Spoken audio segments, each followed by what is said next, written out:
আমরা ঈদ উল ফিতর উদযাপন করবো ইনশাআল্লাহ।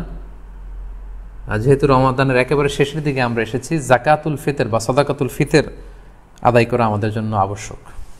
তো এই সাদাকাতুল ফিতরের ব্যাপারে আমরা এ পর্যায়ে সামান্য কিছু কথা বলতে চাই। প্রথমে বলবো যে সাদাকাতুল ফিতর আদায় করা কি। সাদাকাতুল ফিতর আদায় করা হচ্ছে ওয়াজিব, কারণ সহিহ বুখারীর বর্ণনায় এসছে, আব্দুল্লাহ ইবনে ওমর রাদিয়াল্লাহু তাআলা আনহু বলেন, ফারাদা রাসূলুল্লাহি সাল্লাল্লাহু আলাইহি ওয়াসাল্লাম যাকাতুল ফিতর। আল্লাহ রাসূল সাল্লাল্লাহু আলাইহি ওয়াসাল্লাম সাদাকাতুল ফিতরকে এটা ফারাদা শব্দ ব্যবহার করেছেন, মানে আবশ্যক, দিতেই হবে আপনাকে। আপনার যদি সামর্থ্য থাকে এটা আদায় করতেই হবে। এটা সাধারণ কোনো দান সাদাকা নয়, এটা সাদাকাতুল ফিতর, এটা আপনাকে আদায় করতে হবে। ফারাদা শব্দ ব্যবহার করেছেন, মানে এটা খুবই গুরুত্বপূর্ণ, এটা ওয়াজিব। তাহলে সাদাকাতুল ফিতর আদায় করার হুকুম হচ্ছে ওয়াজিব। এবার আমরা জানবো যে কেন এটা দিতে হয়, কেন আমরা সাদাকাতুল ফিতর আদায় করব। সুনানে আবু দাউদের একটি হাদিসে সাদাকাতুল ফিতর আদায়ের দুইটি সিগনিফিক্যান্স উল্লেখ করা হয়েছে। দুইটি কারণে সাদাকাতুল ফিতর দিতে হয়। এক হচ্ছে তুহরাতান লিস-সাইমি মিনাল লাগবি ওয়ার রাফাস। আমরা রোজা রাখতে যেভাবে রোজাটা রাখার দরকার ছিল, আমরা হয়তো অনেকেই সেভাবে রোজাটা রাখতে পারিনি। আমরা কেউ হয়তো মিথ্যা কথা বলে ফেলেছি, কেউ হয়তো অন্যের গীবত করে ফেলেছি।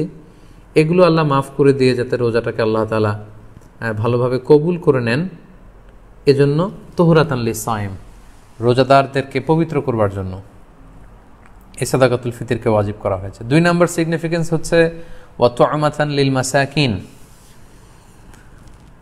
মিসকিনদেরকে খাবার দেওয়ার জন্য।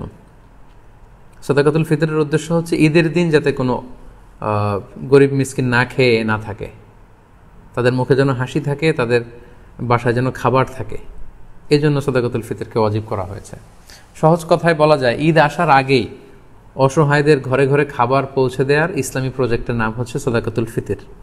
অর্থাৎ ঈদের দিন যাতে মানুষের ঘরে ঘরে তাদের দৌড়াতে না হয়, এজন্য ঈদ আসার আগে যেন তাদের ঘরে আমরা খাবার পৌঁছে দিই, এই প্রজেক্টের নাম হচ্ছে সাদাকাতুল ফিতর। এবং ঈদের দিন এটা হচ্ছে দিয়াফাতুল্লাহ, ঈদের দিন সবাই আল্লাহ তাআলার মেহমান, এজন্য ঈদের দিনে রোজা রাখা হারাম। তো ঈদের দিনে যেদিন আমরা সবাই আল্লাহর মেহমান, আমরা ঘরে পায়েস খাবো, ফিন্নি খাবো, পোলাও খাবো, মাংস খাবো, আর আমাদের অসহায় সুবিধাবঞ্চিত গরিব মানুষগুলো কিছুই খাবে না, এটার নাম ইসলাম নয়। তাই ইসলাম চেয়েছে ঈদ আসার আগে তাদের ঘরে যেন ঈদের আনন্দ পৌঁছে যায়, এবং সেটার নামই হচ্ছে সাদাকাতুল ফিতর। এই সাদাকাতুল ফিতর কার জন্য ওয়াজিব? আল্লাহর হাবিব সাল্লাল্লাহু আলাইহি ওয়াসাল্লাম বলেছেন, মুসলমানদের মধ্য থেকে সামর্থ্যবান সবার জন্য এটা ওয়াজিব। সহিহ বুখারীতে এসেছে, আব্দুল্লাহ ইবনে ওমর রাদিয়াল্লাহু তাআলা আনহু বর্ণনা করেন যে আল্লাহ রাসূল সাল্লাল্লাহু আলাইহি ওয়াসাল্লাম সাদাকাতুল ফিতরকে ওয়াজিব করেছেন আলাল আবদি ওয়াল হুররি ওয়াল যাকারি ওয়াল উনসা ওয়াস সগীরি ওয়াল কাবীরি মিনাল মুসলিমিন। অর্থাৎ মুসলমানদের মধ্যে থেকে স্বাধীন কিংবা আজাদ করা দাস কিংবা ছোট বড় নারী পুরুষ সবার উপর এটা ওয়াজিব, যারই সামর্থ্য আছে তাকে দিতে হবে। এমন না যে আপনি প্রাপ্তবয়স্ক, আপনি আর আপনার স্ত্রী, এই দুইজনের সাদাকাতুল ফিতর আপনি আদায় করলেন, আপনার ছোট ছোট ছেলে মেয়েদের সাদাকাতুল ফিতর আদায় করলেন না, না, এমনটা করা যাবে না। সবার, আপনার ঘরে যদি 6 মাসের ছোট্ট দুধ খায় এরকম বাচ্চাও থাকে, সেই বাচ্চার পক্ষ থেকেও আপনি সাদাকাতুল ফিতর আদায় করে দিবেন। যিনি ঘরের কর্তা ব্যক্তি আছেন আপনি আদায় করবেন, বাবা আদায় করবে, কিংবা বড় ভাই আদায় করে দিবে। অর্থাৎ সবার পক্ষ থেকে এটাকে আদায় করতে হয়। কখন আদায় করবেন? এটা একেবারে রমাদানে একেবারে শেষের দিকে, ঈদের 1-2 দিন আগ থেকে, অর্থাৎ এখন থেকে। বাংলাদেশে গতকাল 27শে রমাদান কদর আমরা কাটিয়েছি, মালয়েশিয়াতে আমাদের 28তম রোজা চলছে। তো এজন্য এখন খুব মোক্ষম সময় সাদাকাতুল ফিতর আদায় করে দেয়ার। আল্লাহর হাবিব সাল্লাল্লাহু আলাইহি ওয়াসাল্লাম সুনানে আবু দাউদের হাদিসে তিনি বলেছেন যে মান আদ্দাহা ক্বাবলা সলাতি ফাহিয়া যাকাতুন মাকবুলা ওয়া মান আদ্দাহা বা'দা সলা ফাহিয়া সাদাকাতুন মিনাস সাদাকাত। এটা ঈদের নামাজে যাওয়ার আগে যে ব্যক্তি এই সাদাকায়ে ফিতর আদায় করবে সে ফিতরার সওয়াব পাবে, অর্থাৎ সাদাকাতুল ফিতরের যে সওয়াব, পরিপূর্ণ সওয়াব সে ইনশাআল্লাহ পাবে। ওয়া মান আদ্দাহা বা'দা সলা, আর ঈদের নামাজের পরে যদি কেউ সাদাকাতুল ফিতর আদায় করে ফাহিয়া সাদাকাতুন মিনাস সাদাকাত, এটা অন্যান্য সাধারণ চ্যারিটি বা দানের মতোই একটি দান হবে। সাদাকাতুল ফিতরের যে সিগনিফিকেন্স বা সাদাকাতুল ফিতরের যে তাৎপর্য বা সওয়াব, এটা কিন্তু তখন সে আর পাবে না। তো এই জন্য সাদাকাতুল ফিতর ঈদ আসার 1-2 দিন আগ থেকে আপনারা দান করা শুরু করতে পারেন, এবং এটা ডেডলাইন হচ্ছে ঈদের সালাত। ঈদের সালাতের পরে কিন্তু আর সাদাকাতুল ফিতির আদায় করা যাবে না। তাহলে সম্মানিত শুধু আমরা জানলাম যে কখন কাদের উপর সাদাকাতুল ফিতির আদায় করা ওয়াজিব হয়। এবারে আমরা জানবো কি দিয়ে সাদাকাতুল ফিতির আদায় করব। হাদিস সাদাকাতুল ফিতিরের সম্পর্কিত যে হাদিসগুলো আছে, এই হাদিসগুলো যদি আমরা পর্যালোচনা করি তাহলে দেখব যে খাবার দিয়ে আদায়ের কথা বলা হয়েছে। সাদাকাতুল ফিতরের হাদিসগুলো যদি আমরা একটু পর্যালোচনা করি দেখব যে 5 ধরনের খাবার দিয়ে আদায় করতে বলা হয়েছে। গম, জব, তারপরে খেজুর, পনির এবং কিশমিশ, এই 5টি খাবার দিয়ে আদায় করতে বলা হয়েছে। আবু সাঈদ আল খুদরি রাদিয়াল্লাহু তাআলা আনহু বর্ণনা করেন, সহিহ মুসলিমের বর্ণনা, যে কুন্না নুখরিজু যাকাতাল ফিতরি সাআন মিন তাআম, আমরা খাবার দিয়ে সাদাকাতুল ফিতির আদায় করতাম। It should be food item. এবং সে খাবারগুলো কি ছিল আমরা বলেছি যে গম, জব, খেজুর, পনির এবং কিশমিশ। কতটুকু পরিমাণ আদায় করতে হবে? 1 সা। 1 সাতে কতটুকু? আমরা কৃষিজ সম্পদের জাকাত বা ফসলের জাকাতের আলোচনা আমরা বলেছি যে 1 সার পরিমাণ কত, এ নিয়ে অনেক মতভেদ আছে। কেউ বলেছেন 2 কেজি 40 গ্রাম, কেউ বলেছেন 2 কেজি 400 গ্রাম, 600 গ্রাম, 3 কেজি এবং সর্বোচ্চ হানাফি মাযহাবে যেটা সাজেস্ট করা হয় 3 কেজি 300 গ্রাম পর্যন্তও কিন্তু মতামত আছে। তো আমরা এখানে এটাই সাজেস্ট করলাম যে 3 কেজি 300 গ্রাম পরিমাণ খাবার আপনি সাদাকাতুল ফিতর হিসেবে দিয়ে দিবেন।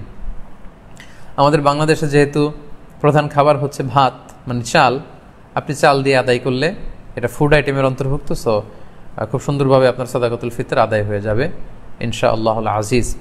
1 সা পরিমাণ চাল। সা হিসেব করবেন কিভাবে? 1 সাতে হয় 4 মুদ। রিপিট, আমি আবারও বলছি, 4 মুদে হয় 1 সা। এখন 1 মুদ কত? আপনার 2টা হাত এরকম মোনাজাতের মতো করে, একজন প্রাপ্তবয়স্ক মানুষের প্রমাণ সাইজের 2টি হাত এরকম মোনাজাতের মতো করে, এই হাতে যতটুকু চাল ধরবে একবারে 2 হাতে চাল নিলে যতটুকু এখানে ধরবে বা আটবে সেটা হচ্ছে 1 মুদ। এরকম 4 বারে যদি আপনি দেন তাহলে হয়ে গেল 1 সা।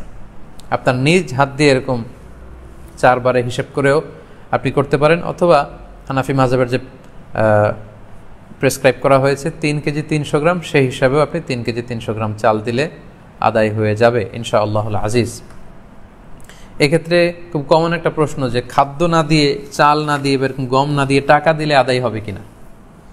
এ ব্যাপারে স্কলার্সদের মধ্যে মতভেদ আছে। হানাফি মাযহাব ছাড়া বাকি 3টা মাযহাবে, শাফিঈ, মালিকি, হাম্বলি, 3 মাযহাবে বলেছে না, যেহেতু সরাসরি হাদিসে খাদ্যের কথা বলা হয়েছে, so it should be food item, খাদ্য দিয়েই হতে হবে। কিন্তু হানাফি মাযহাবে বলা হয়েছে যে না, খাদ্য দিলে তো আদায় হবে, পাশাপাশি এটার মূল্য দিয়ে দিলেও ইনশাআল্লাহ আদায় হয়ে যাবে। এবং শাইখুল ইসলাম ইবনু তাইমিয়া আলাইহি রাহমা উনিও এই মতামতকে গ্রহণ করেছেন যে ফিতরা খাদ্য সামগ্রী দিয়ে আদায় করা উত্তম। তবে এমন যদি হয় পর্যাপ্ত খাদ্য পাওয়া যাচ্ছে না, কিংবা ঈদের নামাজের সময় হয়ে গিয়েছে, এখনও আমি আদায় করিনি, এখন কোথায় আমি গম পাবো, চাল পাবো, কখন মাপবো, কখন দিব, আমি তখন টাকা দিয়ে দিলাম, আদায় হয়ে যাবে। অথবা গরিবদের মাসলাহা, যেহেতু এটা গরিবের হক, এবং গরিবদের মাসলাহা যদি এখানে থাকে যে তাদের যদি টাকা দিলেই বেশি উপকার হয়, তখন টাকা দেয়াটাই উত্তম হবে এবং দিলে আদায় হয়ে যাবে ইনশাআল্লাহ। কারণ আমরা সবাই যদি চাল দিতে শুরু করি বা গম দিতে শুরু করি, এত চাল এত গম, যেহেতু এটা ঈদের দিনের আনন্দের জন্য, ঈদের দিন কি এত চাল এত গম ওনারা খাবেন? ঈদের দিন হয়তো অনেক গরিব মানুষ বা অনেক মিসকিন ফকির তারা একটু পায়েস খেতে চাইবে, একটু পোলাও খেতে চাইবে। সবাই যদি চাল দেয়, এই চাল আবার ওনারা বিক্রি করবে পায়েস কেনার জন্য, ওই চাল বিক্রি করে ওটা টাকা দিয়ে পায়েস, সেমাই এগুলো কিনে নিয়ে আসবে। তো ঘুরে ফিরে একই কথা হলো। তো এই জন্য আপনি টাকা দিয়েও যদি দেন আদায় হবে, এবং যদি গরিবের মাসলাহাত থাকে সেটা আউলা। আমরা অনেক জায়গায় শুনেছি, বিশেষ করে সৌদি আরবের কথা শুনেছি, জাকাতুল ফিতরের বস্তা আছে, আটার বস্তা, এগুলো রেখে আসা হয়, গরিবরা এগুলো নিয়ে আবার দোকানে বিক্রি করে। কয়েক হাত বদল হয়ে দোকানদাররা সেখানে লাভবান হয়, গরিবরা লাভবান হচ্ছে না। আমি বাংলা ট্রিবিউনের গত বছর বা তার আগের বছর একটা নিউজে পড়েছি যে রোহিঙ্গাদেরকে যে খাবার দাবার দেওয়া হয়েছিল, এটা স্থানীয় বাজারে অনেক কম দামে তারা বিক্রি করে টাকা নিয়েছে। তো এই জন্য যেহেতু ফকির মিসকিনদের, অসহায় বা সুবিধাবঞ্চিত মানুষদের এখানে মাসলাহার প্রশ্ন আছে, তাদের যদি টাকা দিলে বেশি উপকার হয় তাহলে টাকা দিয়েও আদায় করা যাবে ইনশাআল্লাহ বিইذনিল্লাহ। এবছর আমরা দেখেছি যে 2002 সালে ইসলামিক ফাউন্ডেশন থেকে ঘোষণা দেওয়া হয়েছে যে সাদাকাতুল ফিতরের সর্বনিম্ন সংখ্যা তারা নির্ধারণ করেছে, ওনারা করেছেন যে 70 টাকা, আর সর্বোচ্চ করেছেন 2200 টাকা। এই ঘোষণা দেওয়ার পর থেকে সবাই 70 টাকা করে আদায় করতে শুরু করেছে। আমাদের দেশে কিন্তু প্রতি বছর এমনটাই হয়, সর্বনিম্ন যেটা থাকে সেটাই সবাই আদায় করে। তো তাহলে সর্বোচ্চ 2200 টাকা দিয়ে সাদাকাতুল ফিতর আদায় করবে কে? এখানে তো হাদিসে অনেকগুলো খাবারের কথা বলা হয়েছে, গম, জব, খেজুর, পনির, কিশমিশ। তো কিশমিশের দাম দিয়ে আদায় করবে কে? সবাই 70 টাকা দরে যদি আদায় করেন তাহলে কিন্তু এটা পরিপূর্ণ আদায় হচ্ছে না। 70 টাকা হচ্ছে সর্বনিম্ন। যার তেমন কোনো সামর্থ্য নেই কিন্তু তিনি সাদাকাতুল ফিতর আদায় করতে চাচ্ছেন বা করছেন, তিনি 70 টাকা দিলে হয়ে যাবে। কিন্তু যার আপনার সামর্থ্য আছে তিনি এক একটা সাদাকাতুল ফিতর সামর্থ্য অনুযায়ী, কেউ 200, কেউ 500, এবং যাদেরকে আল্লাহ তাআলা অনেক বিত্তবান বানিয়েছেন, বিত্তশালী বানিয়েছেন, তাদের কমসে কম 2000 টাকা দিয়ে, 2200 টাকা দিয়ে আদায় করতে হবে। তা না হলে কিন্তু পরিপূর্ণভাবে সাদাকাতুল ফিতর আদায় হবে না। সম্মানিত শুধু সাদাকাতুল ফিতরের বিষয়টা আপনারা সবাই বুঝতে পেরেছেন বলে আমি আশা করি।